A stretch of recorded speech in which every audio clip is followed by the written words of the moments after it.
Dear students, I hope you are ready for your last moment revision. So let us take up the chapter real number. You have studied about real numbers in 9th standard also. So some new concepts that we are going to take up today. We will revise the important concepts here and see their applications also. First of all, the most important and the basic concept that we discuss here is Euclid's division algorithm, and it has two very important applications. First one is computing HCF of two positive integers, and secondly, divisibility properties of integers can be also checked with the help of this algorithm. Now come to fundamental theorem of arithmetic, and let's see what are the applications. First one, prime factorization of composite numbers. This is something which you are doing since your childhood, but now you know that it is based on the concept called fundamental theorem of arithmetic. Then secondly, we can also find the HCF and LCM by this prime factorization method. One more concept we can discuss here, that is, if a prime number p divides a square, then p will also divide a, where a is a positive integer. This concept helps us to prove that root 2, root 3, root 5, these numbers are irrational number. Next is, suppose x equal to p upon q is a rational number where q is not equal to 0. Now, q can be expressed as 2 raised to the power m into 5 raised to the power n, where m and n are non-negative integers. Then the decimal expansion of x will be terminating, and if q equal to 2 to the power m into 5 to the power n not equal to 2 to the power m into 5 to the power n, then decimal expansion of x is non-terminating and repeating, that is recurring decimal. Now, this concept helps us to check whether a rational number gives a terminating or recurring decimal expansion or not. Now, we will explore each concept with relevant examples. First of all, Euclid's division algorithm. This is a technique to compute HCF, that is highest common factor, of two given positive integers. It is based on Euclid's division lemma. Euclid's division lemma. Statement of the lemma goes like this. Given two positive integers a and b, there exist unique integers q and r such that a equal to bq plus r, where 0 less than equal to r less than b. It means that the value of r can start from 0 and go up to the whole number which is less than b. Euclid's division algorithm is based on this lemma, and it is stated for only positive integers, but in future we will see that it can be extended for all integers except 0. We will obtain the HCF of two positive integers using Euclid's division algorithm. First, we will take two positive integers c and d, where c is greater than d. So, let us write it down.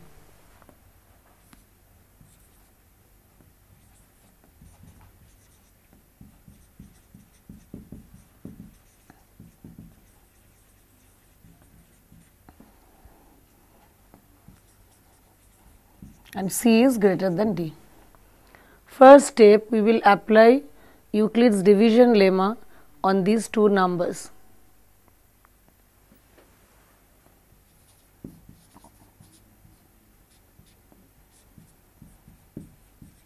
So, apply Euclid's division lemma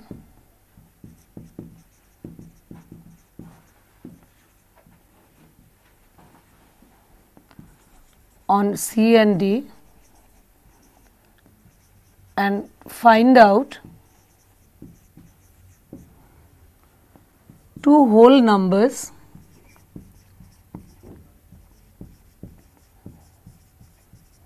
Q and R such that C equal to dq plus r, where r is lying between 0 and d. So, children, this is the division lemma which we have applied on the number C and D, and we have found out two whole numbers q and r, so that C equal to dq plus r. And remember, the least value of r can be 0 and the highest value should be less than d. Now, step 2.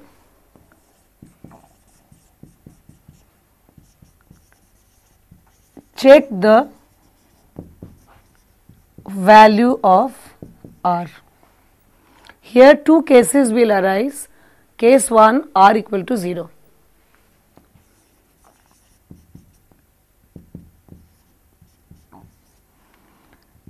Now, when r equal to 0, we can say that D is the HCF.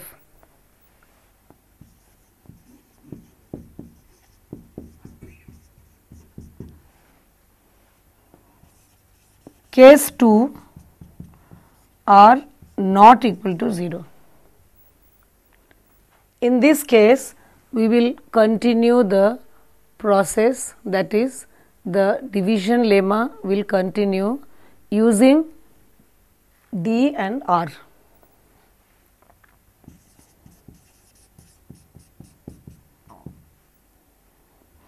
Since R not equal to 0, continue the process using D and R.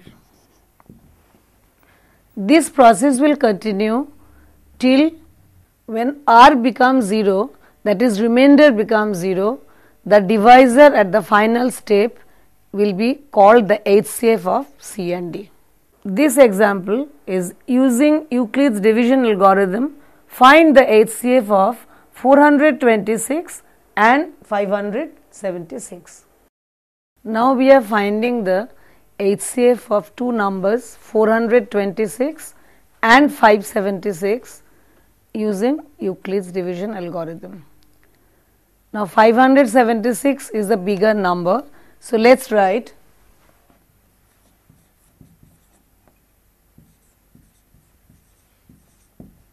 576 as 426 multiplied by 1 plus 150. It means that when you divide 576 by 426, the quotient is 1 and the remainder is 150. Now, in the next step, 426 will be divided by 150. This time, the divisor will be 2 and the remainder will be 126. The process will continue. Now, 150 will be divided by 126.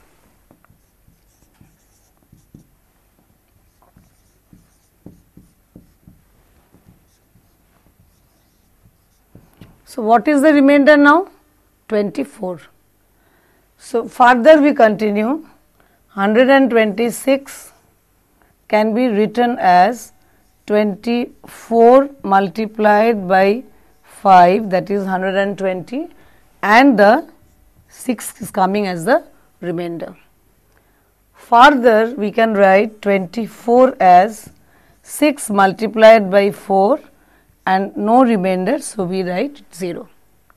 So, you can see that the same Euclid's division lemma has been applied in 1, 2, 3, 4, 5 steps, and every time the value of q and r have changed till we get the remainder r equal to 0. Now, when the remainder r is 0, now we can say that 6 the divisor, this is the HCF of the two numbers. Hence, HCF of 426 and 576 is 6. Example, let us see. If m and n are odd positive integers, m is not divisible by n, then m square plus n square is even, not divisible by n. Justify it.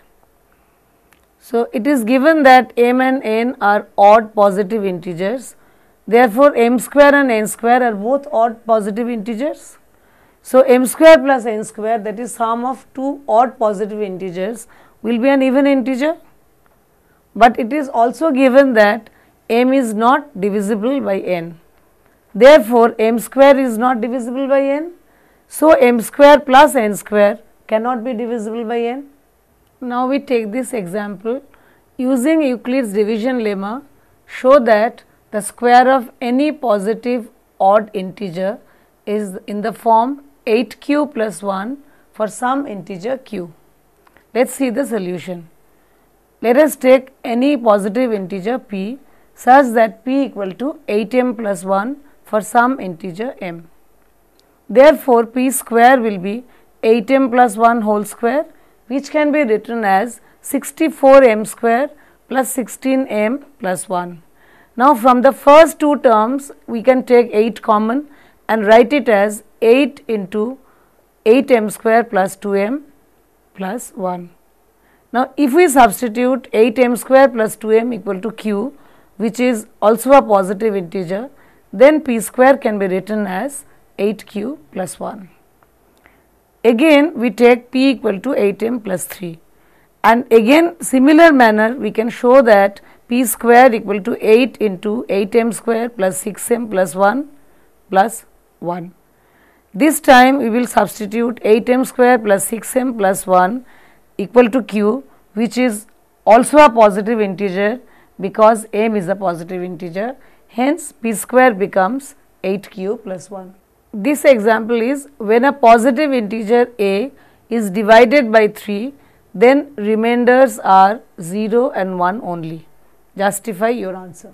Now, we are solving this question. When a positive integer a is divided by 3, then the remainders are 0 or 1 only. Justify your answer. Let us see whether this statement is correct or wrong.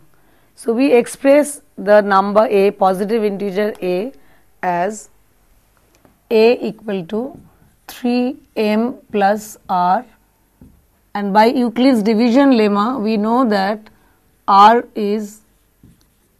has to satisfy this condition, that is 0 less than equal to r less than 3. What does it imply? This implies r can be equal to 0, 1 or 2. That means there can be 3 possible remainders, 0 or 1 or 2. So, the given statement is not correct.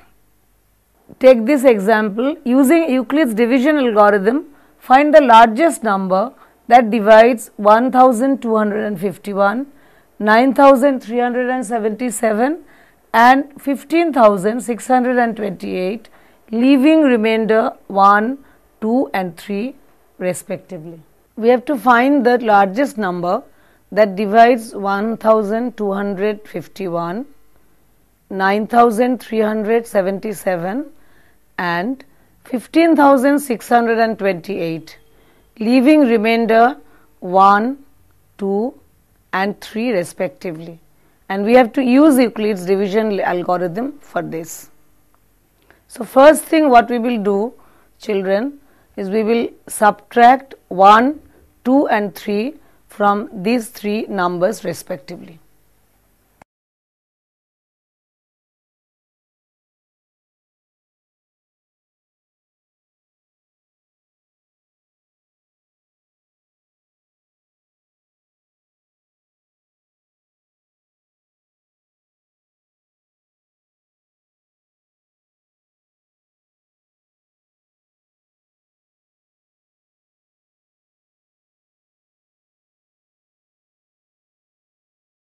Now, children, the largest number that will divide these 3 numbers exactly has to be the HCF of these 3 numbers.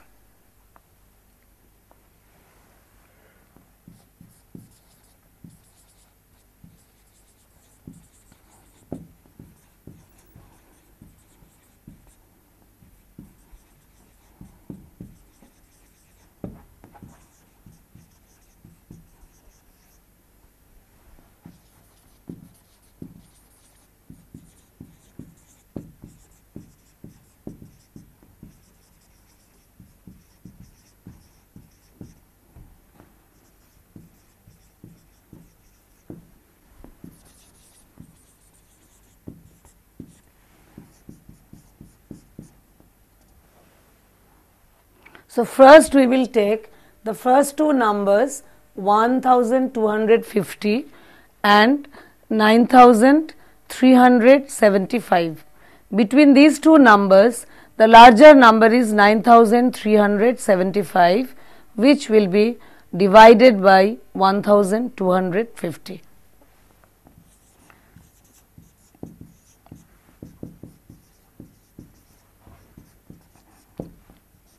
So we can say that if we divide 9375 by 1250, the divisor is 7 and the remainder is 625. Now we will continue the process between the numbers 1250 and 625.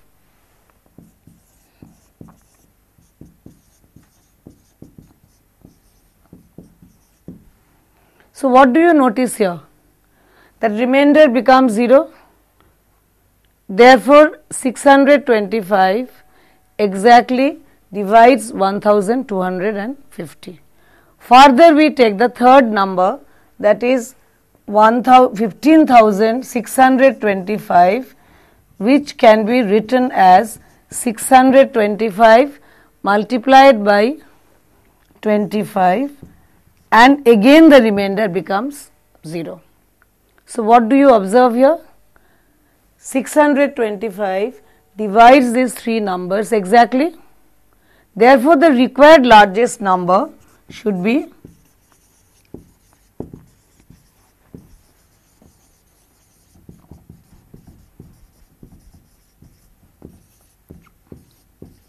625, and if we divide 1251 by 625, it will leave a remainder 1. When the same number divides 9377, remainder will be 2, and if 15,628 is divided by 625, the remainder will be 3. Now children, let's recall fundamental theorem of arithmetic. Now it states like this: every composite number can be expressed as a product of primes, and this factorization is unique apart from the order in which the factors occur. That means, if you are given a composite number, you can factorize it into prime factors in any order, but the total prime factors will not change, that will remain same. The order may be different, but the factors will remain unchanged. On the basis of the fundamental theorem of arithmetic, let us do this example. Find the HCF and LCM of the following numbers: 625, 1125 and 2125 using fundamental theorem of arithmetic. Now we will find out the HCF and LCM of the numbers 625, 1125 and 2125 using fundamental theorem of arithmetic. So first we take the number 625. Please write the prime factors of this number, that is 5 into 5 into 5 into 5. Next number is 1125, that is 3 into 3 into 5 into 5 into 5, one more 5 will come here. Third number is 2125. This can be factorized as 5 into 5 into 5 into 17. By prime factorization method, each number has been factorized. Now what do you observe in these factors? You can see that 5 into 5 into 5, that is 125, is the common factor in all the three numbers. Therefore we can say that HCF of 625, 1125 and 2125 is equal to 5 into 5 into 5, that is 125. Now, when we find out the LCM, we will take the factors, common factors first, that is 5 into 5 into 5, and then from the each number the remaining factors, that is 5 from the first number, 3 into 3 from the next number, and 17 from the last number. So, the product of these factors, that is 95,625, is the LCM. Let us see this example. Check whether 8 raised to the power n can end with the digit 0 for any natural number n.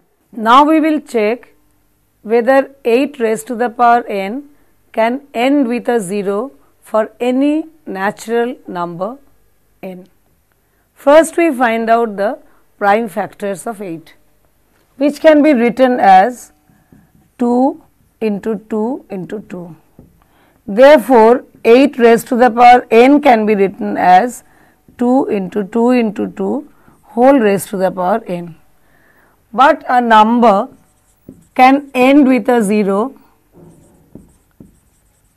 number can end with a 0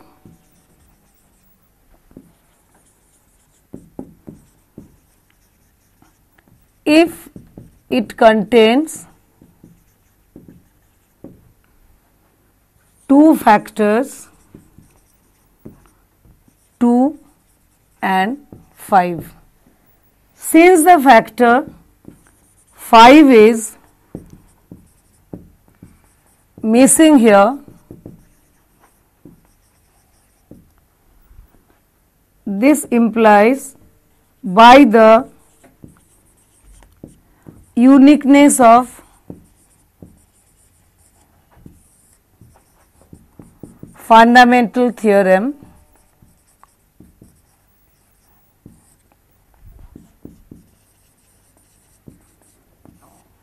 of arithmetic, 8 raised to the power n can't be ending with 0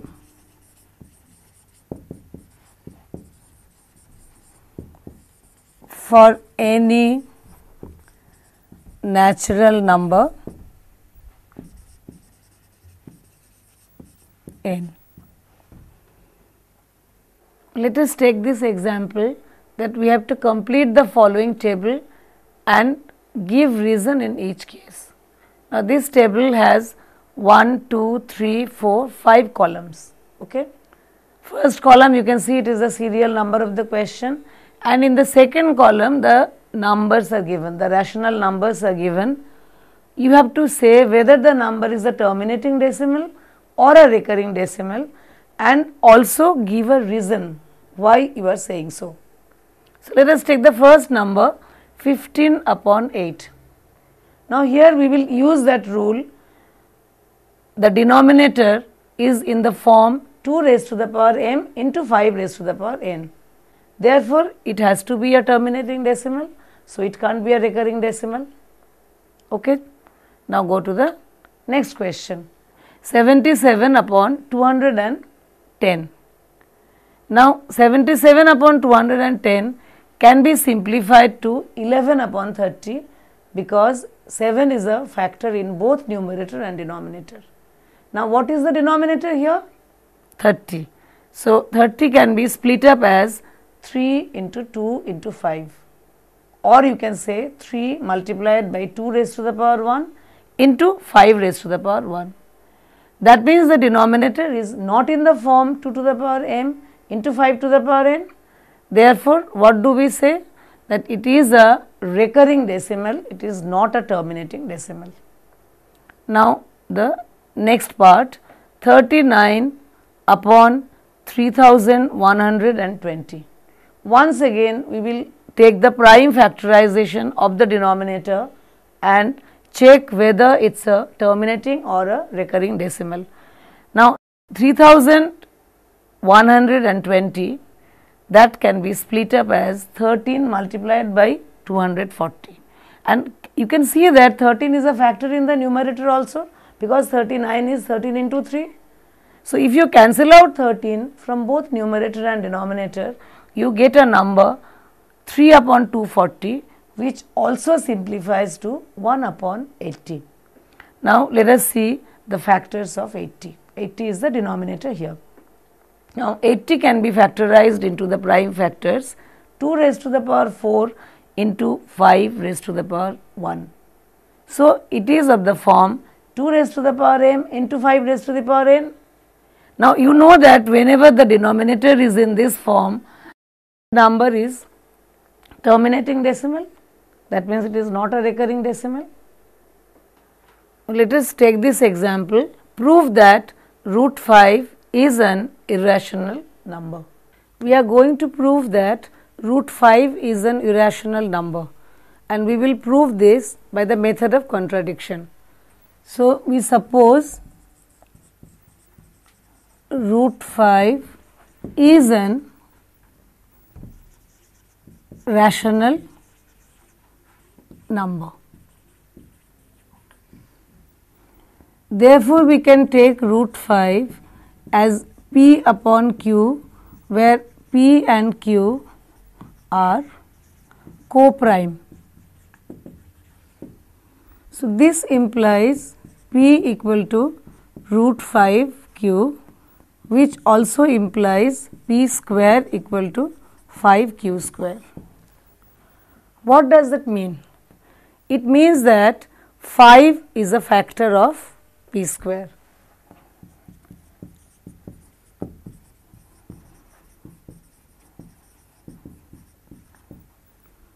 Which in turn will imply 5 is a factor of p. Now, if 5 is a factor of p, therefore, we can write p equal to 5 into m, where m is a natural number.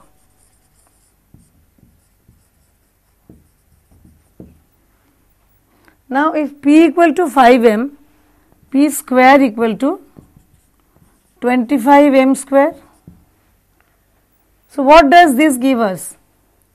It implies 5q square equal to 25m square, which means q square equal to 5m square.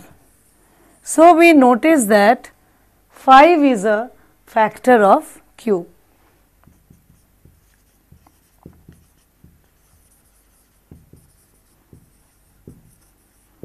So, what is happening? 5 is a factor of p and 5 is a factor of pq. Can they be called co-prime? No, because two co-prime numbers cannot have a common factor. What does it mean? That means our assumption was not correct. Hence, root 5 can't be a rational number. Therefore, root 5 is an irrational number.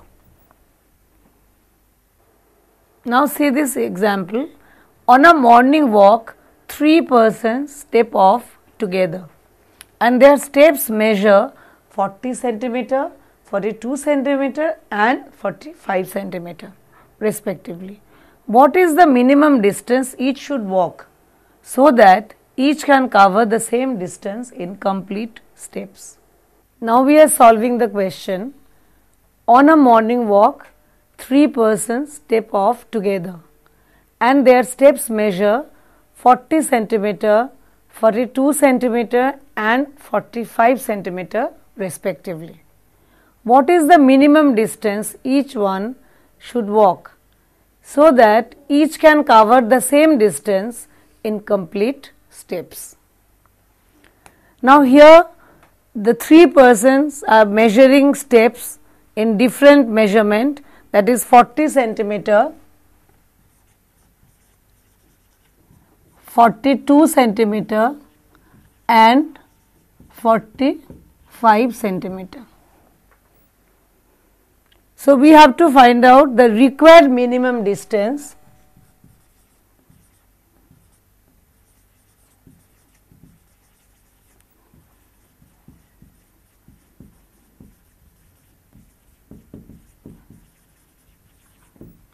which will be equal to LCM of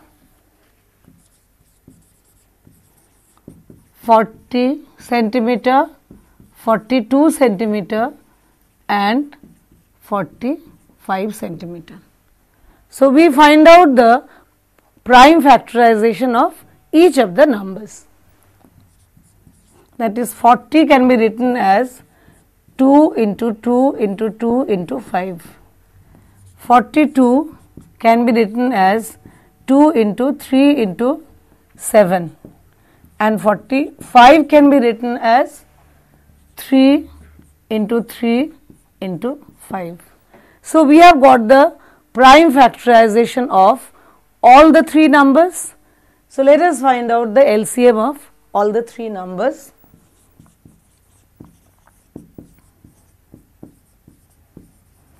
That is LCM of 40, 42 and 45 will be 2 into 2 into 2 into 3 into 3 into 5 into 7.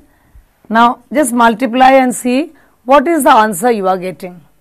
So when you multiply the factors, you are getting the LCM equal to 2520. That means the required minimum distance will be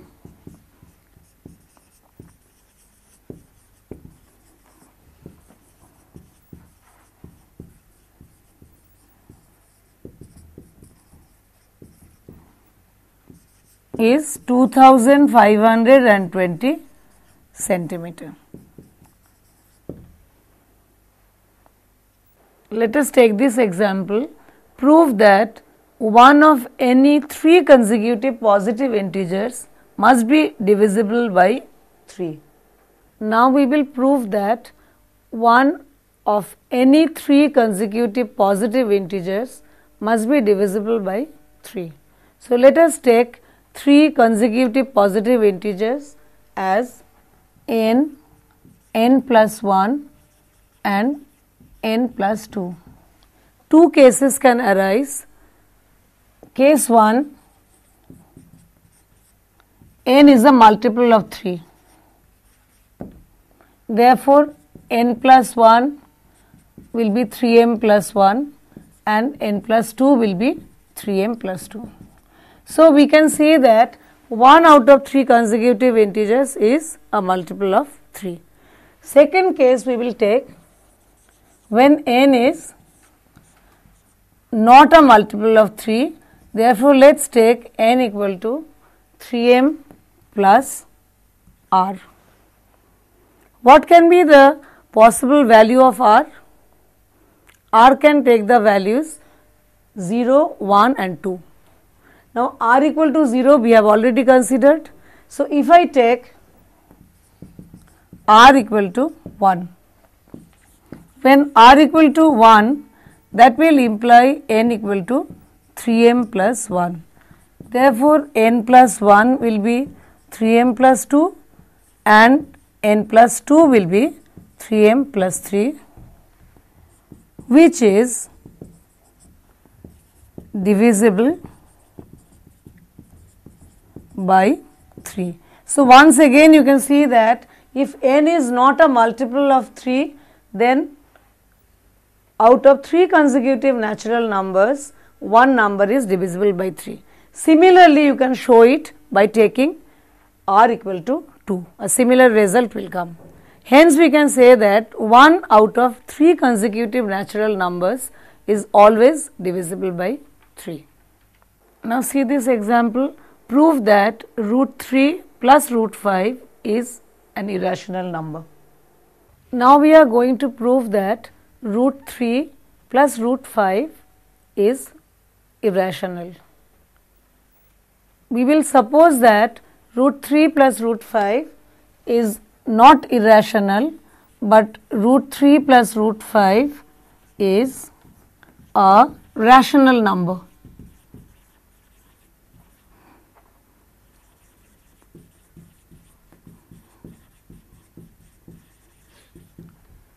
So we write a equal to root 3 plus root 5, root 3 equal to a minus root 5.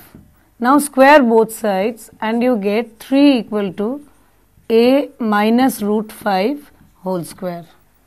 So that can be written as a square minus 2a into root 5 plus 5 equal to 3.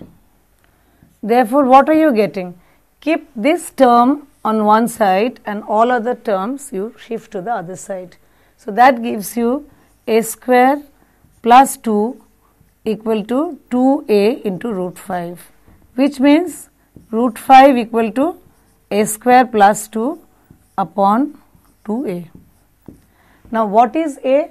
A is a rational number according to our supposition.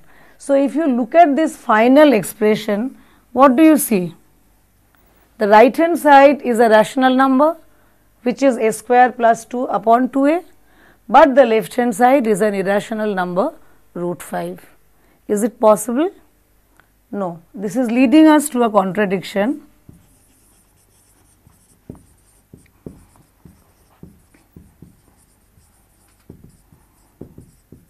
And that will definitely imply that our supposition was wrong. That is why this contradiction is arising. Therefore, what can we say?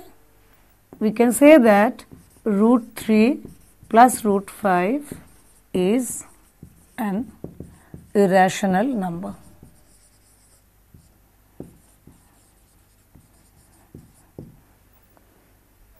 See this example. Write the denominator of the rational number 357 divided by 5000 in the form of 2 raised to the power m into 5 raised to the power n, where m and n are non-negative integers, and hence write its decimal expansion without actual division. Take this number 357 divided by 5000. The denominator is 5000. Express the denominator in the form 2 raised to the power m into 5 raised to the power n, where m and n are non-negative integers, and hence write down this number in the decimal expansion without doing actual division. So let's see what we have to do here. First we take the denominator 5000 and do its prime factorization, which comes out to be 2 into 2 into 2 into 5 into 5 into 5 into 5. So that can be written as 2 cube into 5 to the power 4. Therefore, we have been able to express the denominator in the form 2 to the power m into 5 to the power n, where m and n are both non-negative integers. So we can write our number as 357 by 5000 equal to 357 upon 2 cube into 5 to the power 4. So denominator has been expressed as the question has asked for. Now what we will do, we will use this denominator and without actual division, we will express this number in the decimal form. So what you do here, just multiply the denominator 2 cube by another 2. Therefore, the denominator becomes 2 cube into 2 into 5 to the power 4, and obviously numerator will also be multiplied by 2 because you have multiplied the denominator by 2. So what happens to the denominator? It becomes 2 raised to the power 4 into 5 raised to the power 4, and the numerator becomes 714. So the number 357 upon 5000 becomes 714 upon 2 to the power 4 into 5 to the power 4. Further simplify this, which becomes 714 upon 10 raised to the power 4, which means this, since the denominator is coming is a power of 10, that means the number can be expressed in the decimal form, and we can write down 357 upon 5000 as 714 upon 10,000, which means it is coming out to be 0.0714. So, this is the decimal representation.